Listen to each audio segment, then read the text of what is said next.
Okay, it is 5:30 a.m. Pacific Standard Time. Let's go ahead and get this brain party started. This morning mental workout. We are going to start today with, as always, 3 deep cleansing breaths. And what this is doing is this is strengthening your emotional regulation, and it is also giving the prefrontal cortex notification that we are going to start using it and other parts of the brain, but to strengthen the prefrontal cortex as well. I'm going to count us down from 3, 2, 1.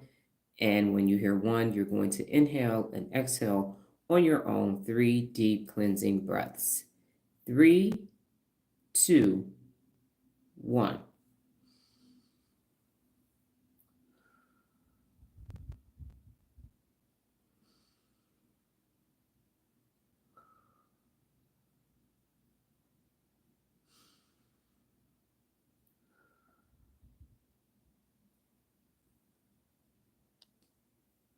Good morning. I am Dr. Donna Rogers, Dr. Donna Louise Thomas-Rodgers, daughter of Leslie Darnell Thomas, granddaughter of Arthur Jethro Evelyn II, and great-granddaughter of Levi Thomas. Welcome to your morning mental workout. Today's topic is screen time versus reading time. I have made the decision. I made a bunch of decisions here recently, and my amygdalas are not happy. They are very mad at me. The toddlers are just acting like a show-enough fool. But what I have decided and determined is that me watching television, any type of screens, because we don't have a television anymore, but I had some apps, Netflix and Prime, on my tablet that I recently uninstalled yesterday.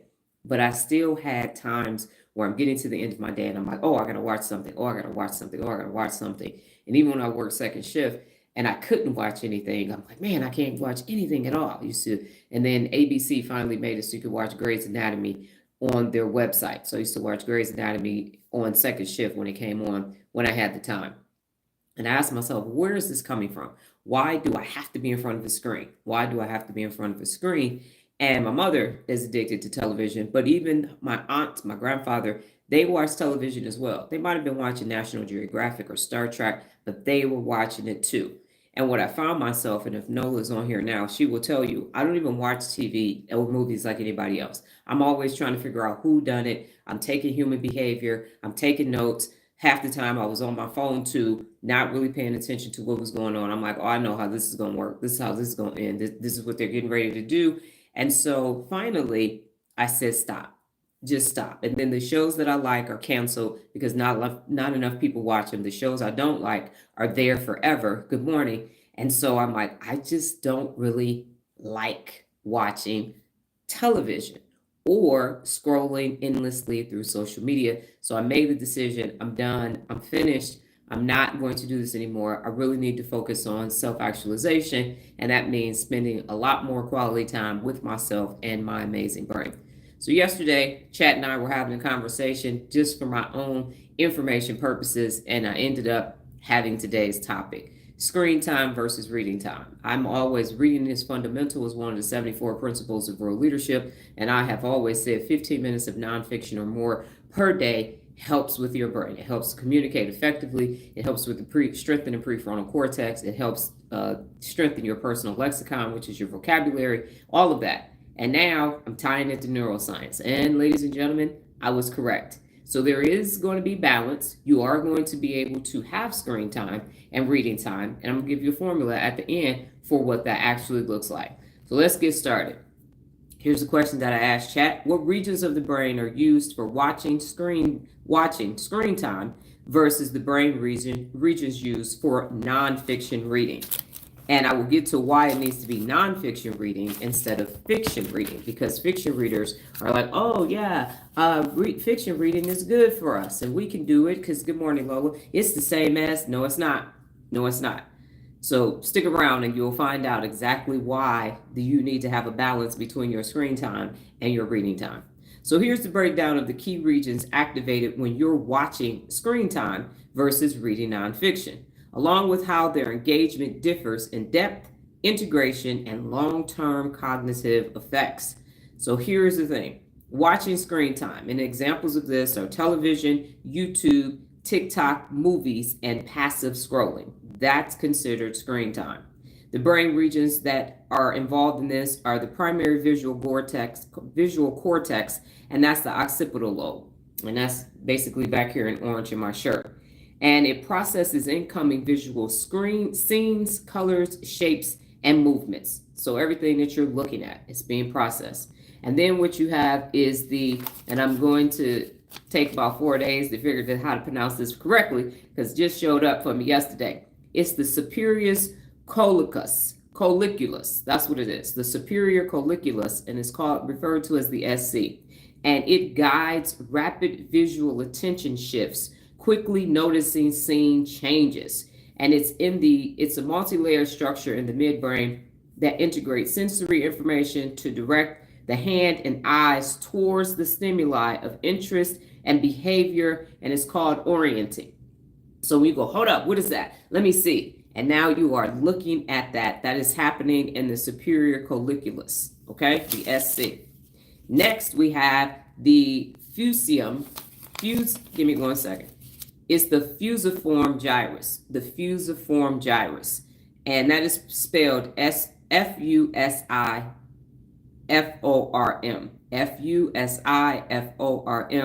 And Lola, if you need the colliculus, it's spelled Collicculus.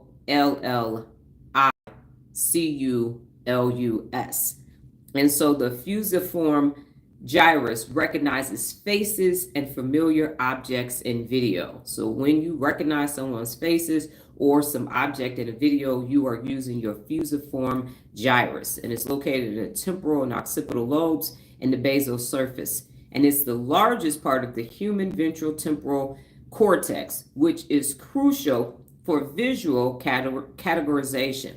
And the FG, as it is referred to, is thought to be vital for high-level visual processing, especially for faces and objects. So when you're looking or reading, that's the portion of the brain that you are using. Next is the auditory cortex, and it's located in the temporal lobe.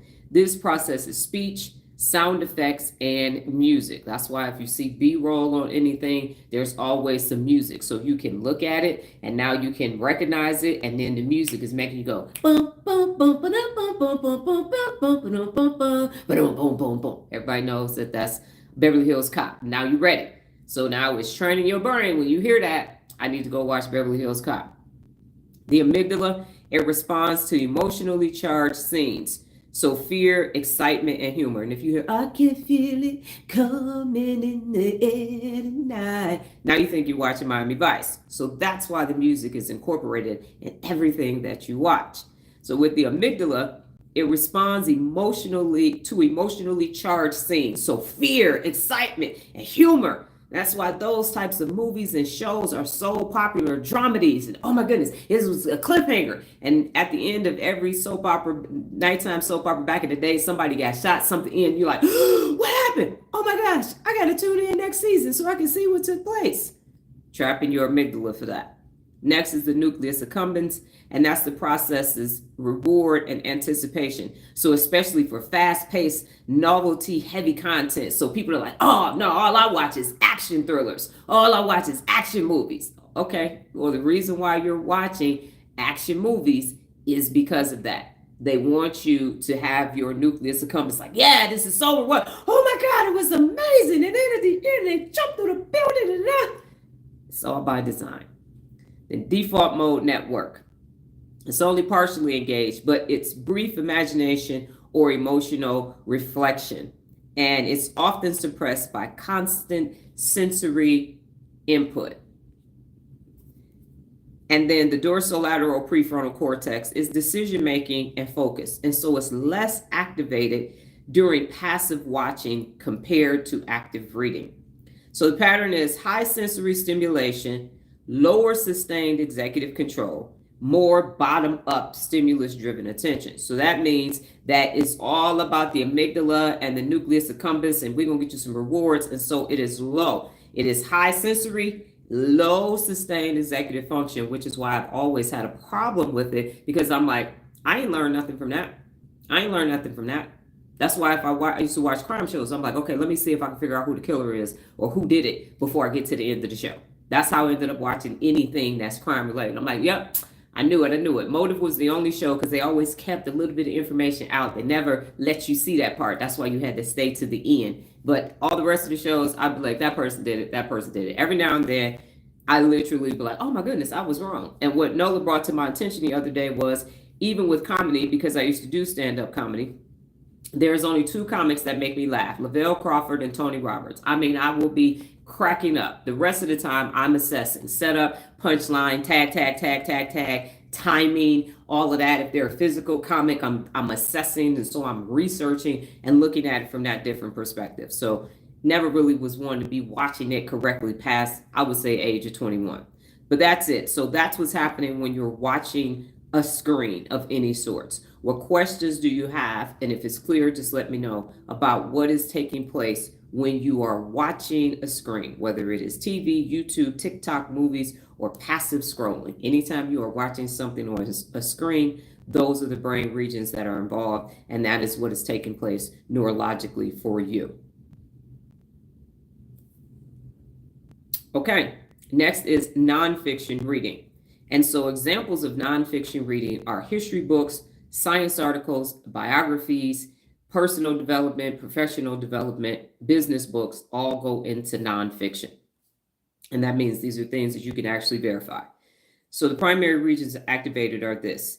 In the brain, the first one is the visual word form area, and they call that the VWFA, and it's in the fusiform gyrus. And what happens is with this visual word form area, it's located in the left occipital temporal cortex, specifically in the ventral occipital cortex, the VOTC, and it plays a crucial role in organizing written letters and words. And so if you have a problem, like myself, with spelling, it is taking place in there, and also in the orthographic processing center as well. But it's all back in occipital lobe and the temporal lobe. And it's referred to as the brain's letterbox. And it acts as a bridge between visual processing and language comprehension. So if you find yourself having issues with reading comprehension, it's taking place there because it is the bridge between visually processing what you read and language processing. That's why some people can read every word on the page, but that comprehension, that's why the average person's reading comprehension now dropped from a 9th grade to a 6th grade level because of all of the visual stimulation. So you can translate that to that. More screen time is less reading time, and that's why the comprehension is lower, because the brain regions that you need in order to process reading are not there, or they're weak. Okay, next is the Broca's area, and that is where language production and synaptic processing, so your inner speech while reading. So at one point, Nola and myself, we used to have to read out loud. Now we're able to read inside. So your reading voice inside is taking place in the Broca's area. Next is the Wernicke's area, and that's where language comprehension and meaning making take place. So you read something, you comprehend it, and then you process it and say, okay, so what can I do with this information? Next is the angular gyrus, and that integrates written words with stored knowledge and concepts. So these new words that you're taking in goes and says, okay, what do we already have that we can process this with? And the more you read, the bigger your vocabulary, so the more words you'll be able to process. Next, you have the dorsolateral prefrontal cortex, and the working memory is sustained. So it's in the working memory, sustained attention, fact checking, and logical reasoning. Next is the hippocampus, and it's encoding and retrieving facts for long-term memory. So it's taking things in and using it later. If you've been on any of my lives, I will start saying facts from things that I read from many, many moons ago because it's stored in my hippocampus, and that came from reading. Next, you have the precuneus and posterior cingulate cortex. And how you spell precuneus is Precuneus.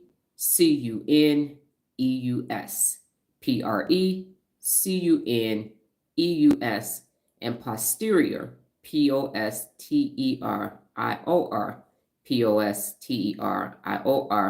cingulate cortex. And this is actually in the default mode network, and it's responsible for visualization, mental time travel, and integrating new facts with prior knowledge.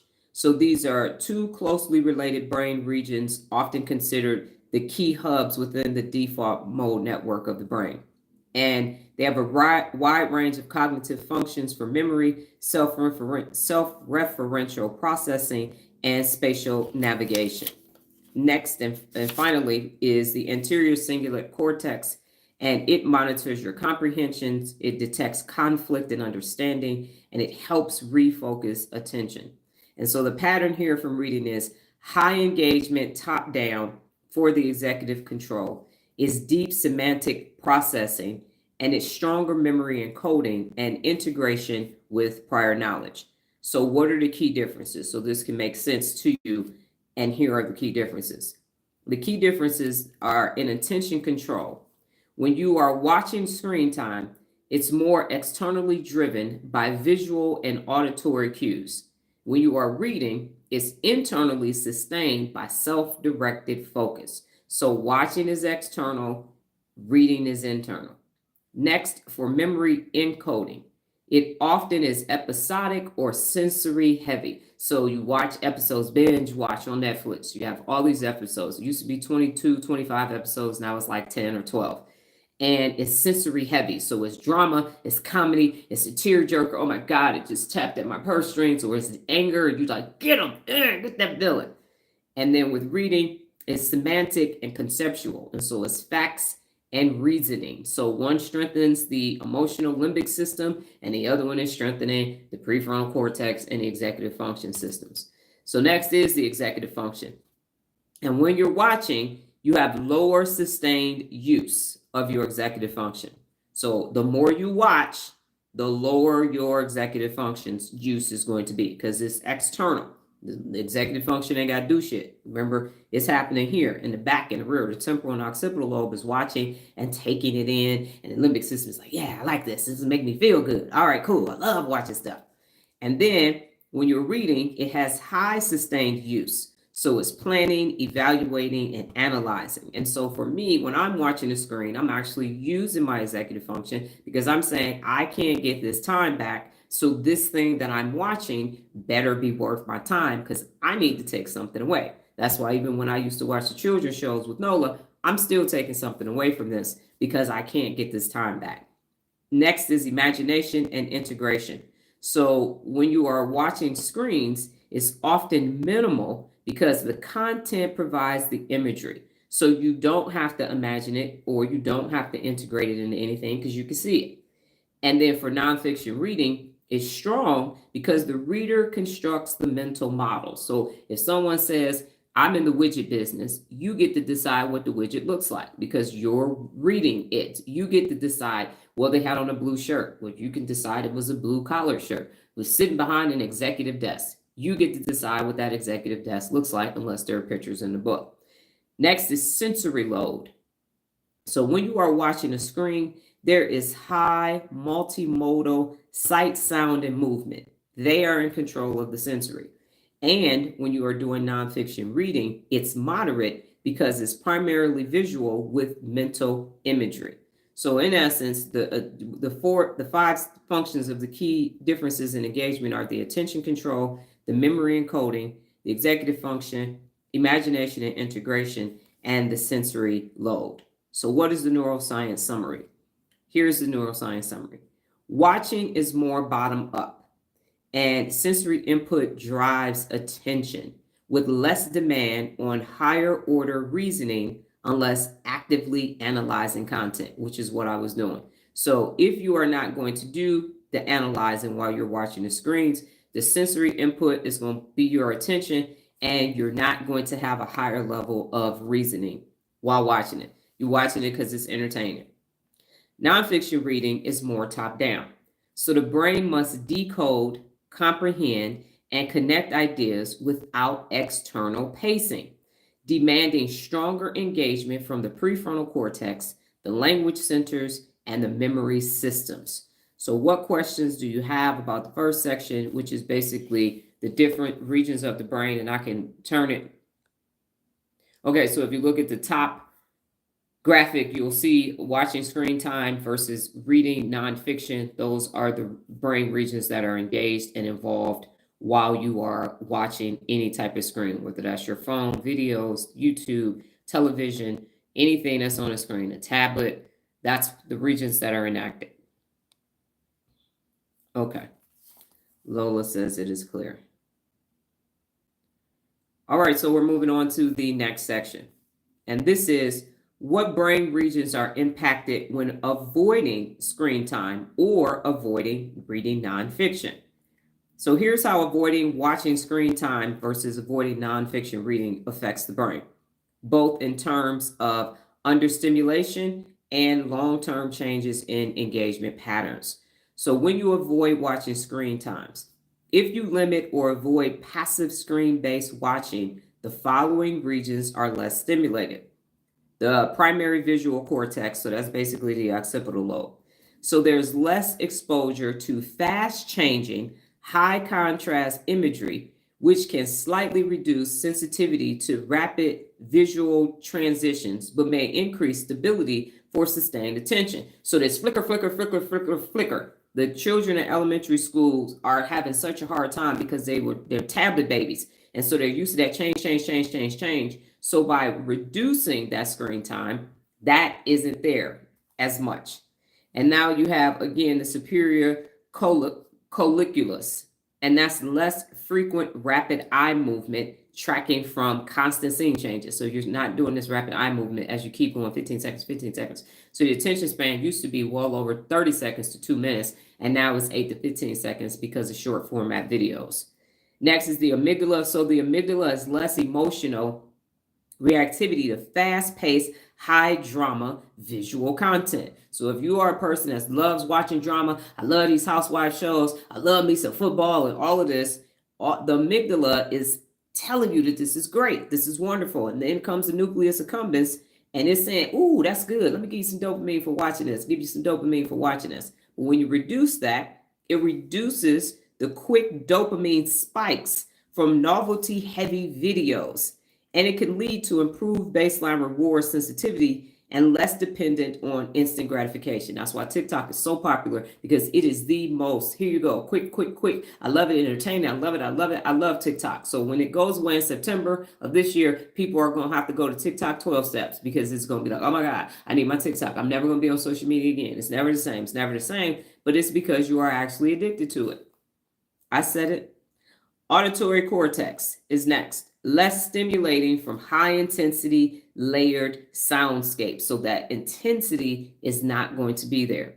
And then finally, the default mode network. So you have more opportunity for it to stay active, fostering imagination, self-reflection, and long-form thought that screen time often interrupts. So your default mode network, when you're watching something, is basically not active. It's just low. It's just there, because there isn't anything to self-reflect, because externally everything is being presented to you for you to take it in as it's being presented to you.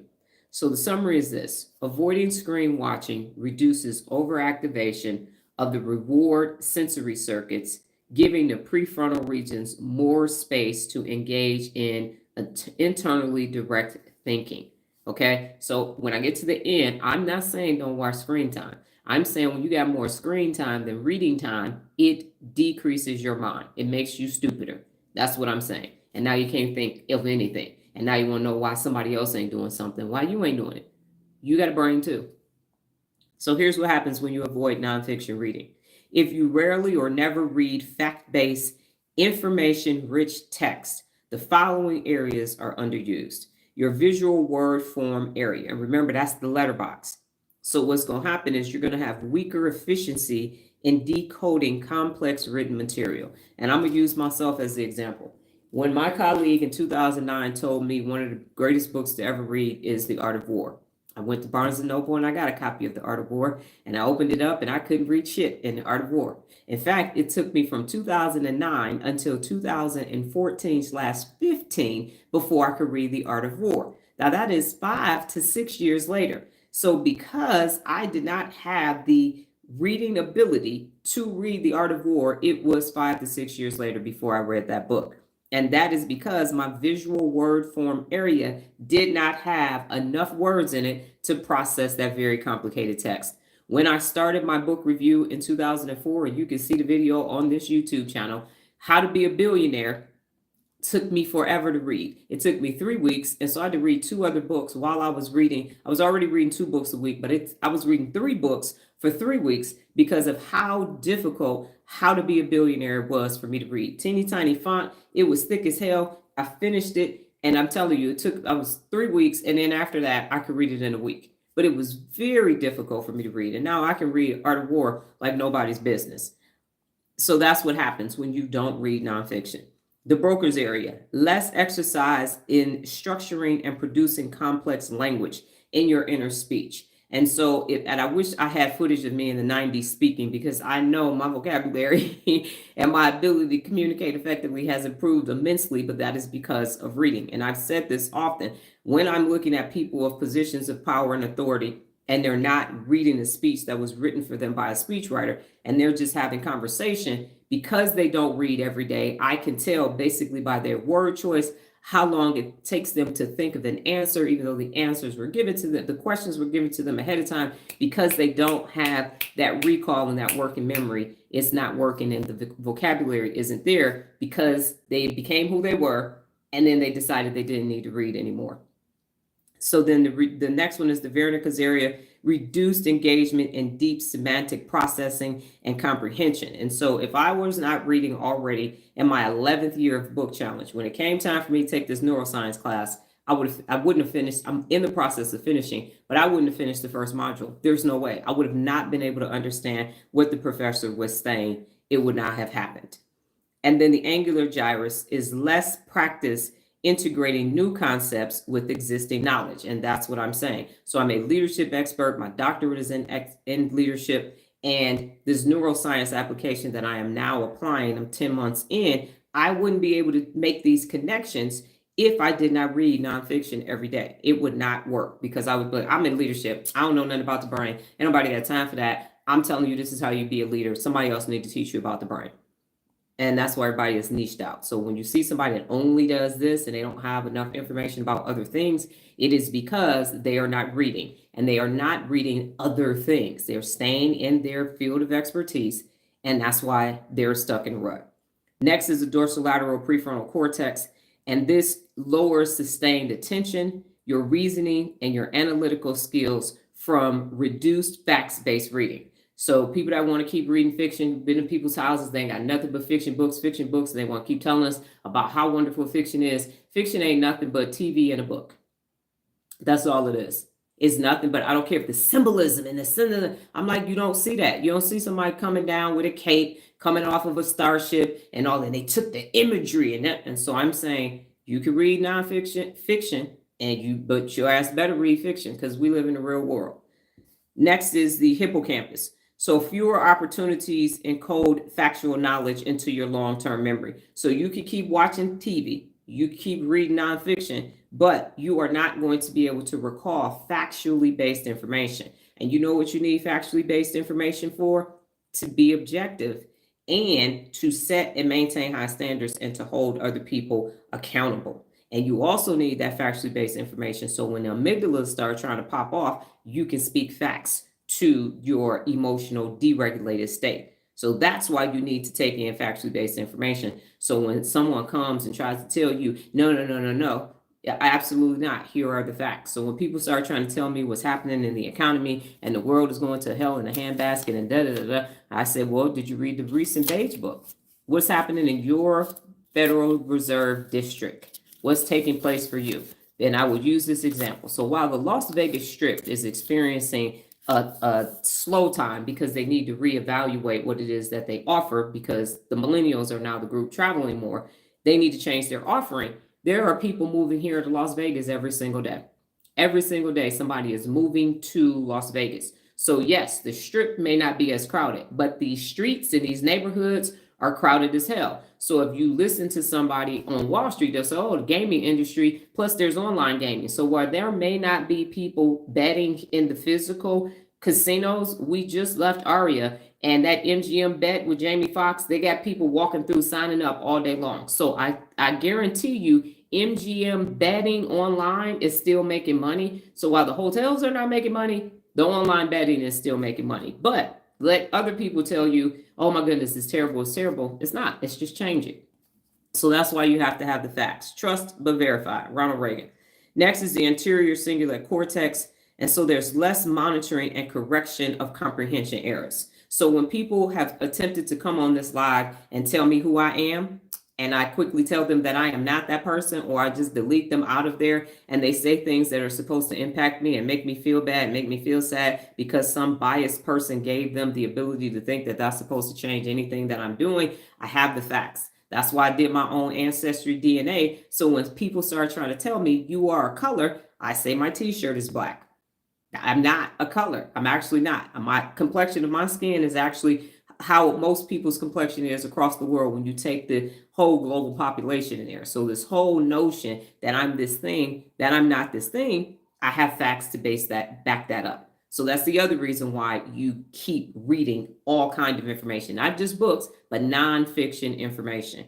And then next is the default mode network. When you don't read nonfiction, fewer instances of mentally linking new information to personal experience or big picture concepts. So because you have this limited mindset, I call it cubicle-itis or zip code-itis, that's the only information that you have, you are going to be stuck. And you're not going to be able to make better decisions because you don't read, and so you don't have new information. And one thing, and I can't recall who said it, but I think it was a car manufacturer, and they said if you don't want people to know something, just put it in the owner's manual, because people don't read the owner's manual. And I have said this before, Samsung continues to send me the updated terms and conditions for my phone.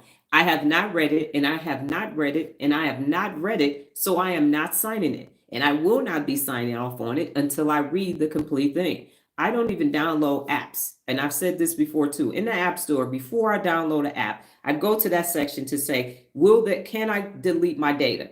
And if the app says, no, you can't delete your data, then I don't download that app. And you probably never even paid attention to that before. So absolutely not. When you sign up for these loyalty programs with these stores, they sell your information. And next thing you know, you're getting all kind of ads and everything else that you didn't ask for. Like how?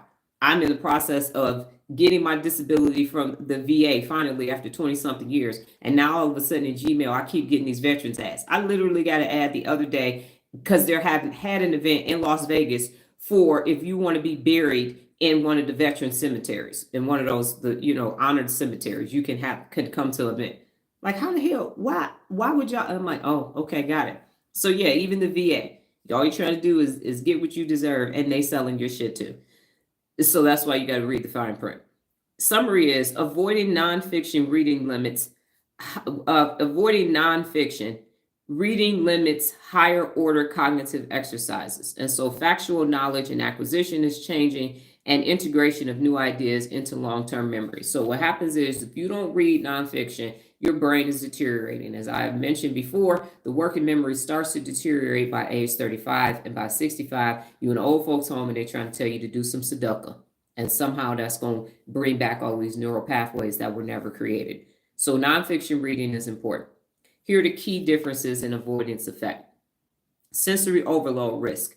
When you avoid watching, it decreases. It decreases your sensory overload. And for avoiding nonfiction reading, it remains neutral. The dopamine spikes. They decrease, and it's less instant gratification when you avoid watching screen time. Nonfiction reading, it stays neutral. Language processing, it stays neutral for avoiding watching, but in nonfiction reading, it decreases significantly, so you can't process things that you see. Next is attention span. Your attention span may improve because you're avoiding watching, but it likely decreases for complex tasks if you avoid nonfiction reading. So that means you can solve your everyday problems, but some big shit show up, or you got to learn some big shit. In my case, neuroscience, you're not going to be able to do it. Next is knowledge integration. There's no effect from avoiding watching it because you're not taking in any information. But in nonfiction reading, when you avoid it, it decreases substantially. And then finally, emotional reactivity. Your emotional reactivity could stabilize because you are not watching this drama, comedy, all this stuff. And then there will be minimal change for you in nonfiction because you're not taking in new information.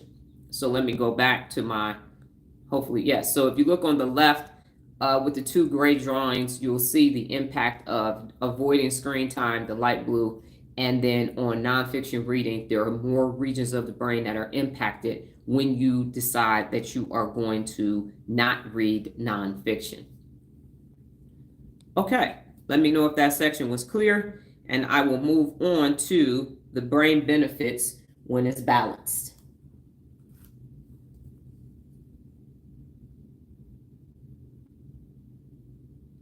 Is that y'all new? Okay, there we go, because I see your clears and your clears. All right.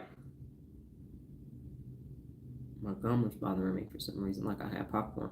Okay. What is the brain-based balance in neuroscience for both watching screen time and reading nonfiction?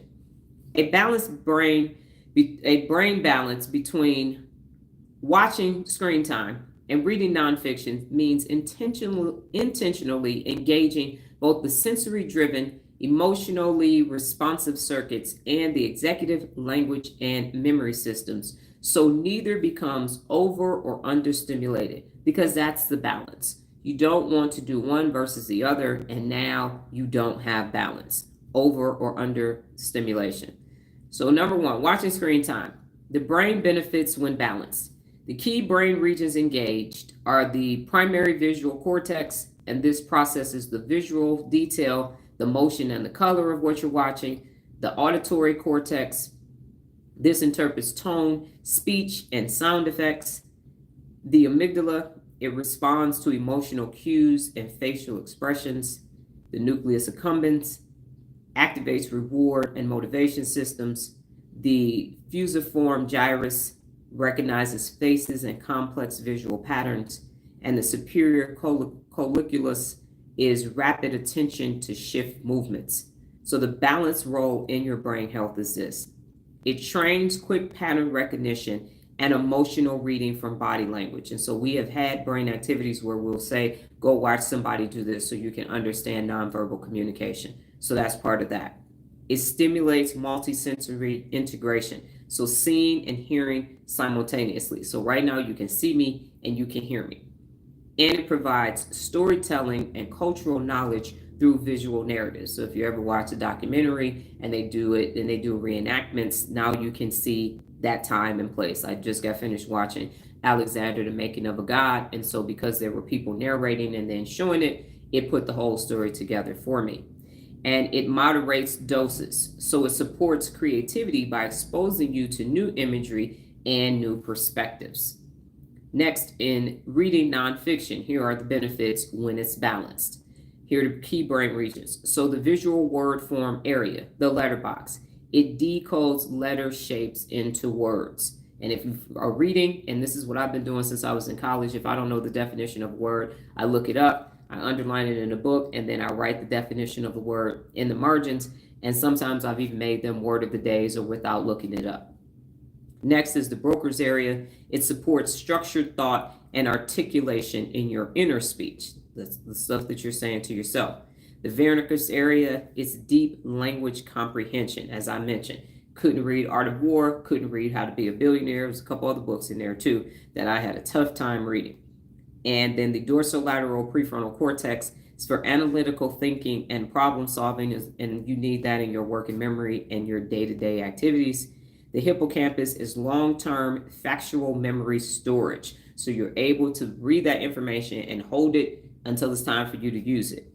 The angular gyrus, it integrates new information with existing knowledge. So I am an amazing leader, and now I'm taking the neuroscience information that I have, creating new synaptic connections, and combining that with the 74 principles of real leadership and the theory of personal accountability, which is how we get neuropability. But I'm using the new information and combining it with all the information that was already there.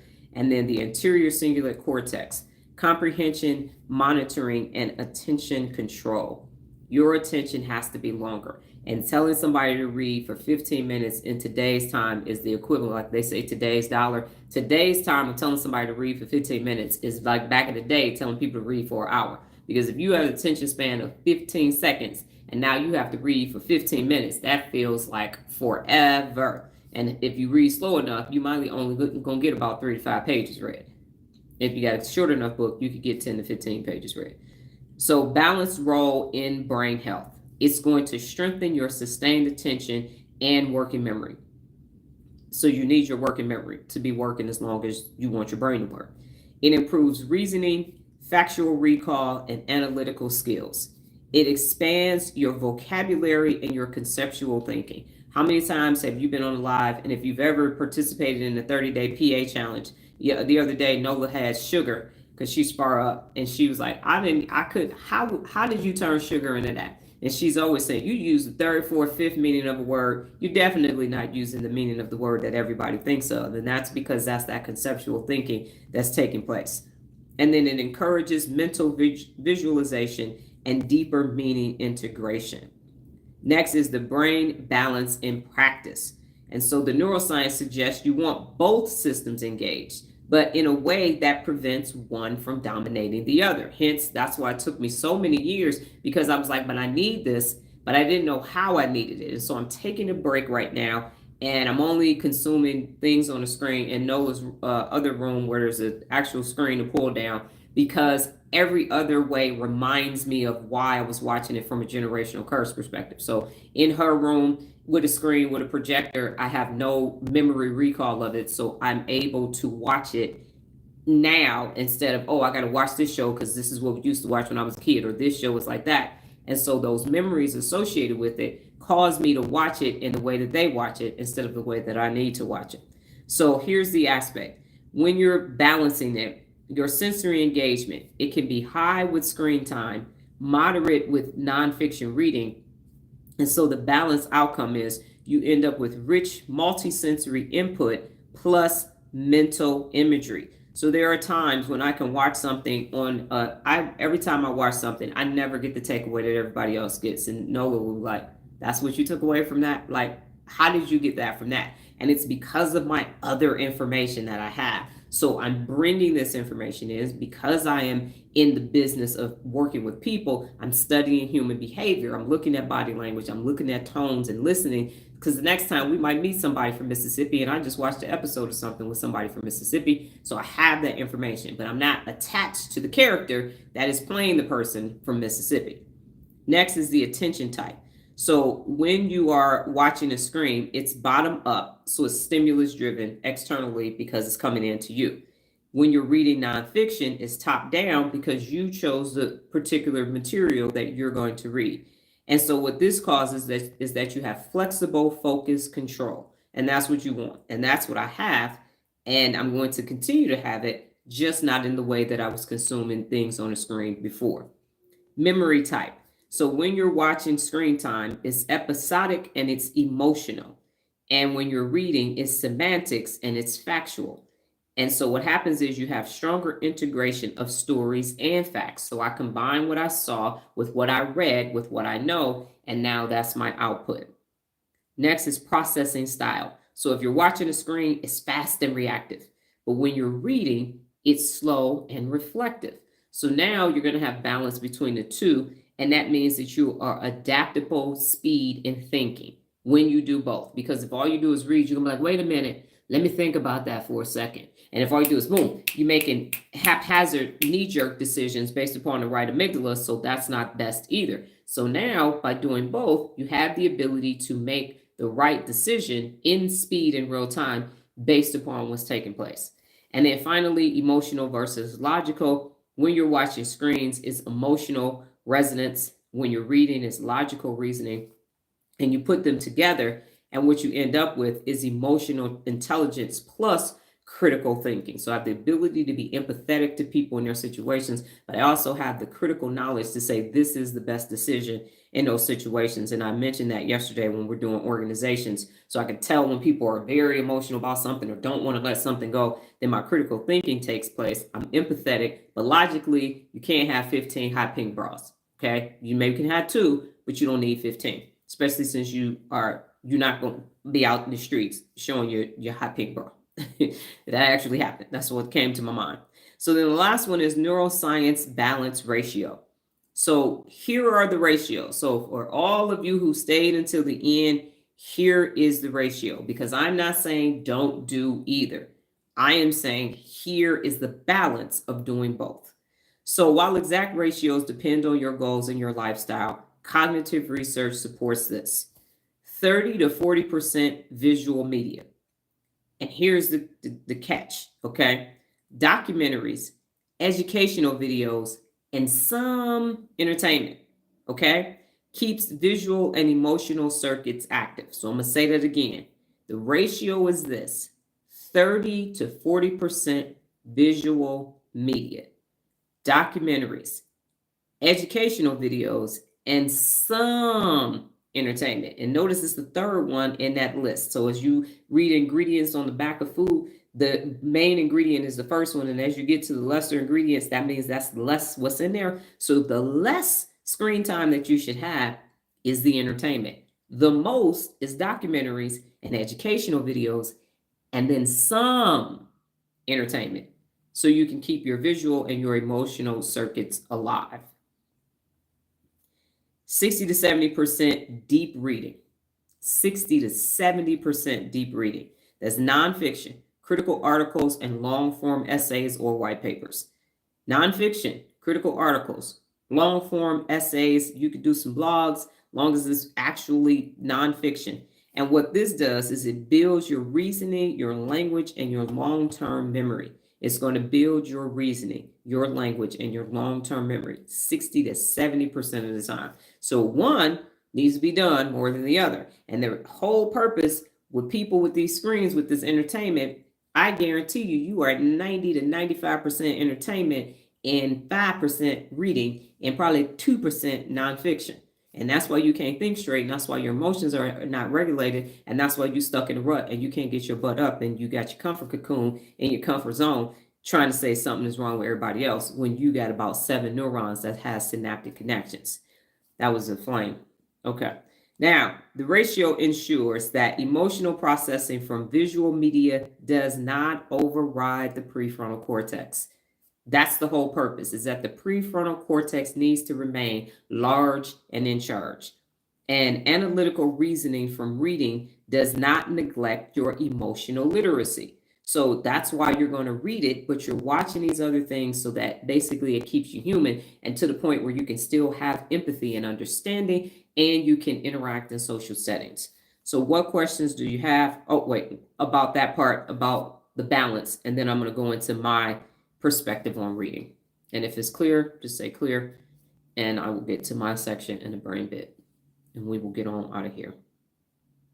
So 30-40 on the visual, 60-70 on the nonfiction reading.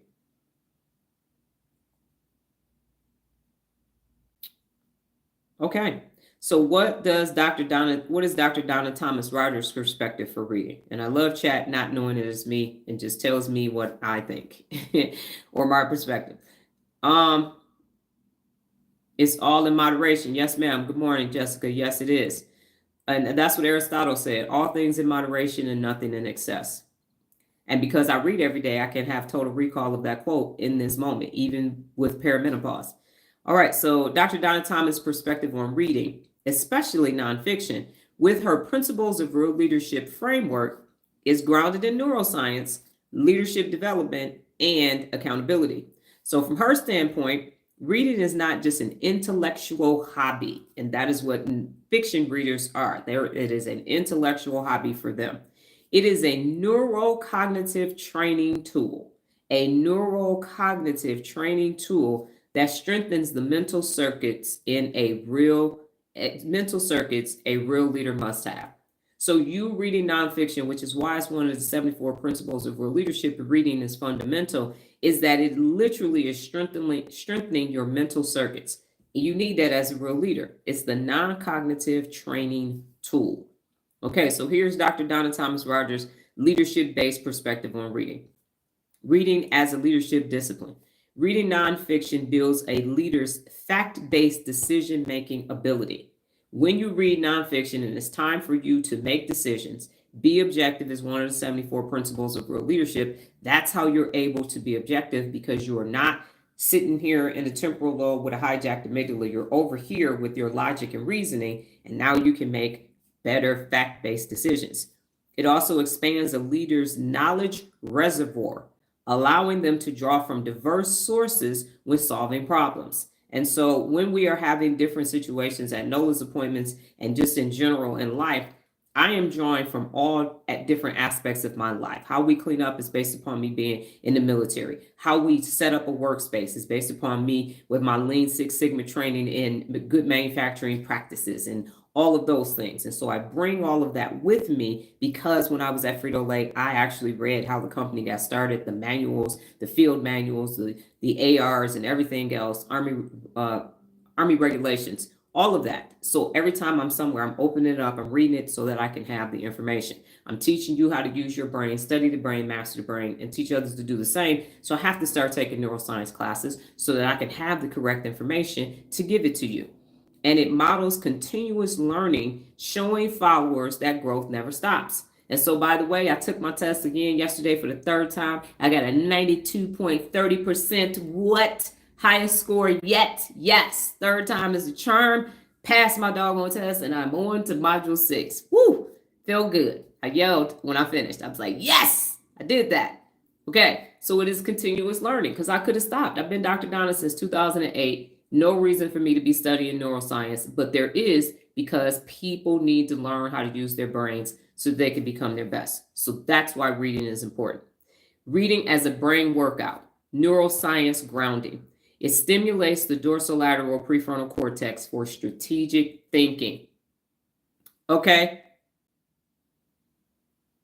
I learned so much just starting to read. I understand, I think, but also more. Okay, go ahead, Lola.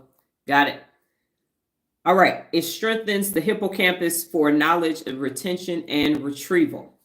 It activates the language centers for the Broca's Vernix area for clear communication. And it enhances neural integration via the angular gyrus, connecting new facts to stored experiences. Reading as accountability to self and others. Leaders who read regularly are more informed, reducing the risk of impulsive or biased decisions. Because you are more informed, negativity bias, confirmation bias, and conformity bias don't sway how you perform or make decisions. It's a personal accountability practice, committing to growth instead of defaulting to mental autopilot. So you're not like, okay, I already know how to do this. I'm not going to do anything else. I got my information. I don't need any new information. That's nonsense. So it is a personal accountability practice to read nonfiction. And reading fosters perspective takings. It makes leaders more empathetic and better equipped to engage with diverse teams. Embrace diversity is one of the 74 principles of real leadership on purpose. And so my daughter has a diverse group of clients because of real leadership, because of neuromobility, and the brain's ability to adapt. Cognitive flexibility is located in executive function of the brain, and it allows you to take in different perspectives. And so you don't become this conformed, jaded person who can only operate in this small zip code of an existence. And then reading as a counterbalance to passive consumption. So when you are watching something, that is passive consumption. Okay. Not watching me now because you're listening, learning, and taking notes. But if you're just watching a screen of someone else do something and your intent is to not learn, that is passive consumption. So in her neuroscience, meaning me, driven approach, Dr. Donna Thomas-Rodgers Dr. Thomas-Rodgers often contrasts reading with passive screen watching. And so reading requires active engagement, constructing mental models rather than consuming pre-made ones. And this cultivates mental stamina and protects the brain from overstimulation and short-term attention cycles common with excessive screen time.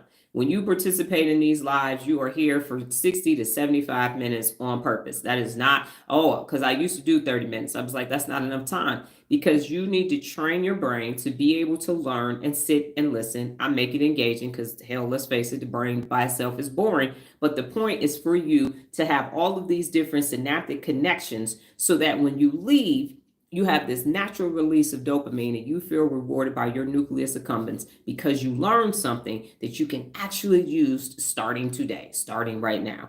That's the objective. So the core leadership takeaway is this. From Dr. Donna Thomas-Rodgers' viewpoint, reading is an act of real leadership because it trains the mind to process complex information, retain facts, and lead with wisdom, not impulse. A real leader reads to sharpen both mental agility and moral clarity. So, what questions do you have about the difference between read time and screen time as I give you the brain bit and we go ahead and close out for today? And if it's clear, just let me know that it's clear, and I will move on to the brain bit.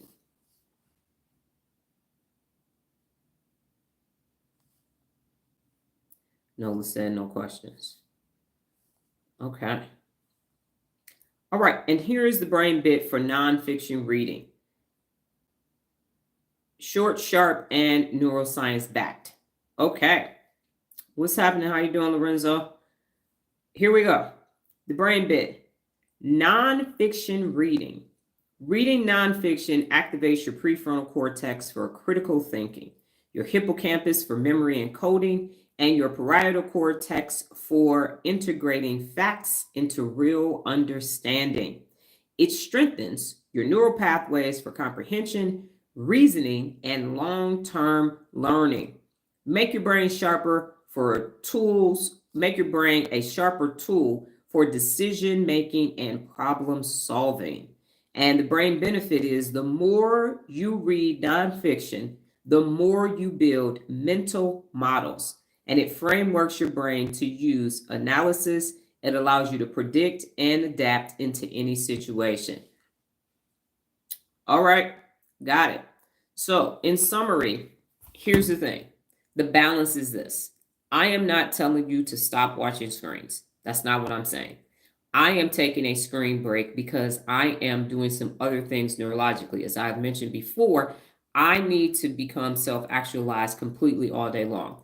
And so me not watching screens right now, other than the time spent with my child, is on purpose because I need to understand what neurologically takes place when you basically go on a screen timeout. So that as you incorporate it back in, this is no different than when I gave a bag of sugar or caffeine because it was too much. And so now I'm saying, well, where is the balance at? So that by being my test subject number one, I can then tell you, here's how that works. So every time I give you a strategy that works or a strategy, I know it works because I already tried it on me. So that's what I'm doing. I'm not telling you to go to the extreme that I'm at because I'm in Maslow's hierarchy of needs of self-actualization. You may be in 3 or 4. I'm working some stuff out. But the balance of it all. So yes, we are on screens right now. The purpose of the screen is so that this whole amazing brain can be activated.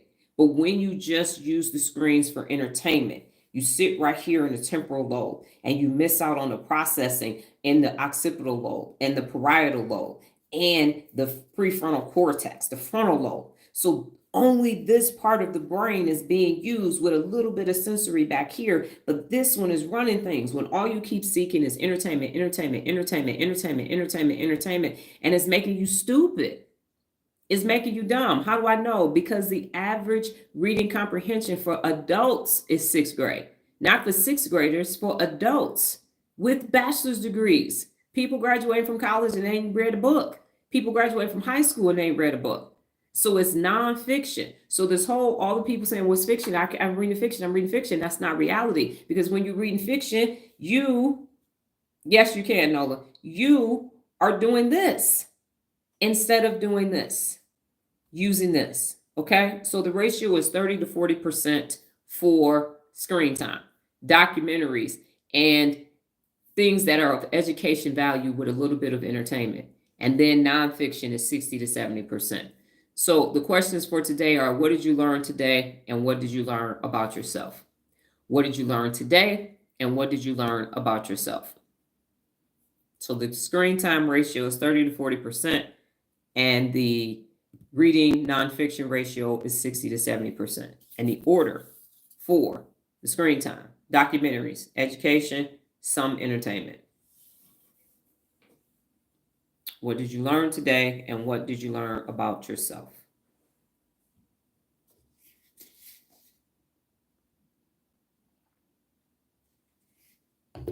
And this is completely cold. Now, let's pour.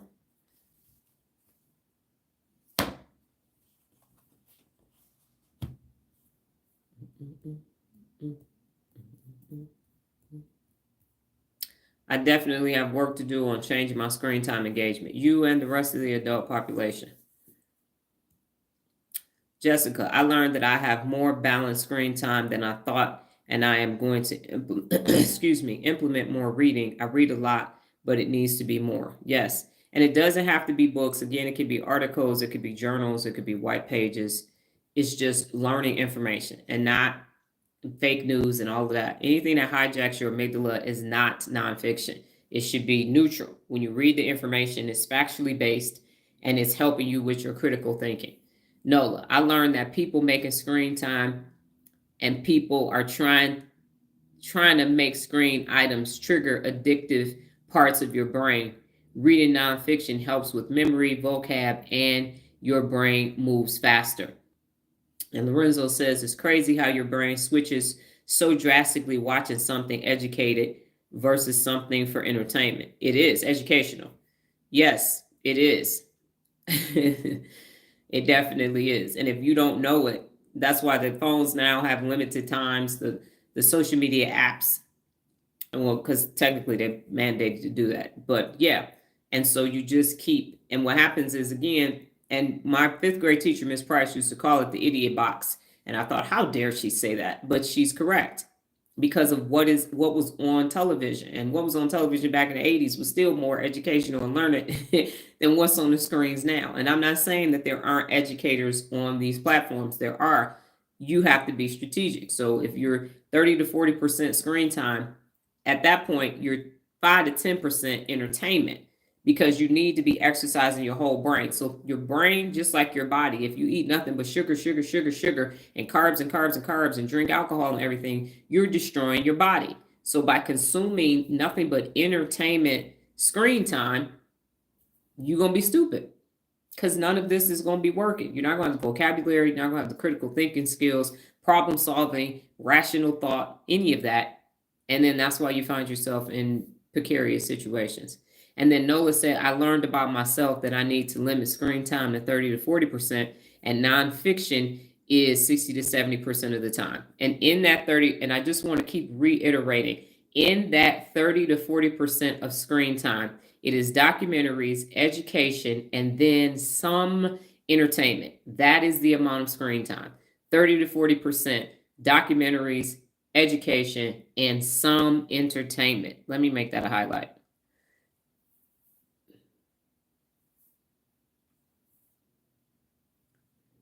Okay.